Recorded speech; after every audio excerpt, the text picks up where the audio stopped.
నమస్కారం. సమయం తెలుగు ప్రేక్షకులకు స్వాగతం. నా పేరు అమలారావుల. ముందుగా అందరికీ శివరాత్రి పర్వదిన శుభాకాంక్షలు. ఈ సమయంలో ప్రతి ఒక్కరూ ఉపవాసం ఉంటారు. ఈ ఉపవాస సందర్భంలో ప్రతి ఒక్కరూ ప్రత్యేకమైన వంటకాల గురించి తెలుసుకోవాలనుకుంటారు. అలాంటి వంటకాలలో ఒకటే కుట్టు కే పకోరే. నార్త్ సైడ్లో ఎక్కువగా చేసుకునే ఈ కుట్టు కే పకోరే గురించి తెలుసుకోవాలంటే షెఫ్ మీనా బండారి గారిని అడిగి తెలుసుకుందాం. కావలసిన పదార్థాలు ఏంటో, తయారు చేసే విధానం ఏంటో.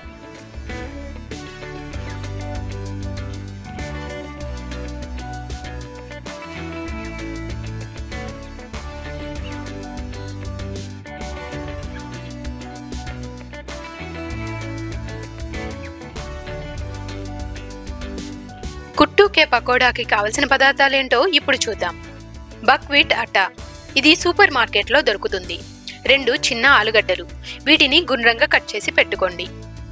1 టేబుల్ స్పూన్ కొత్తిమీర తురుము, 2 టీ స్పూన్ల సేంద్రియ లవణం, 1/2 టీ స్పూన్ నల్ల మిరియాల పొడి, 2 పచ్చిమిరపకాయ ముక్కలు, 1 టేబుల్ స్పూన్ అల్లం తురుము, నీరు తగినంత.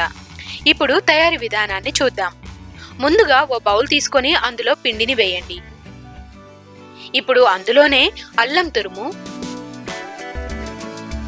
పచ్చిమిరపకాయ ముక్కలు, కొత్తిమీర, నల్ల మిరియాల పొడి, ఉప్పు వేసి పదార్థాలన్నీ కలిసిపోయేలా బాగా కలపండి.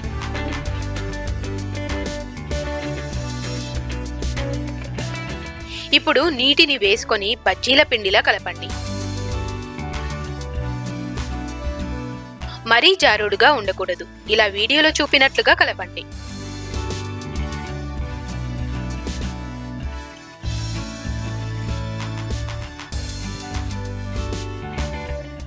ఇప్పుడు ఆలుగడ్డ ముక్కల్ని పిండిలో ముంచుతూ వేడి నూనెలో వేయండి.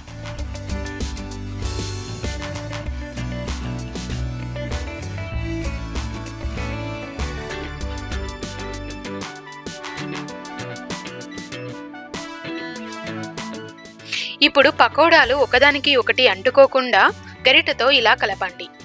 మీడియం మంటపై మెల్లిగా వేయించండి.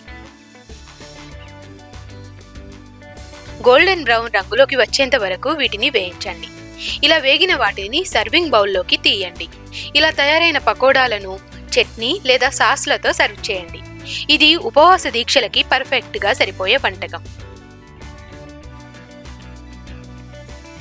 ఈ రెసిపీ కనుక మీకు నచ్చినట్లయితే లైక్ చేయండి, కామెంట్ చేయండి, షేర్ చేయండి. సమయం తెలుగు ఛానల్ని సబ్స్క్రైబ్ చేయడం మర్చిపోవద్దు.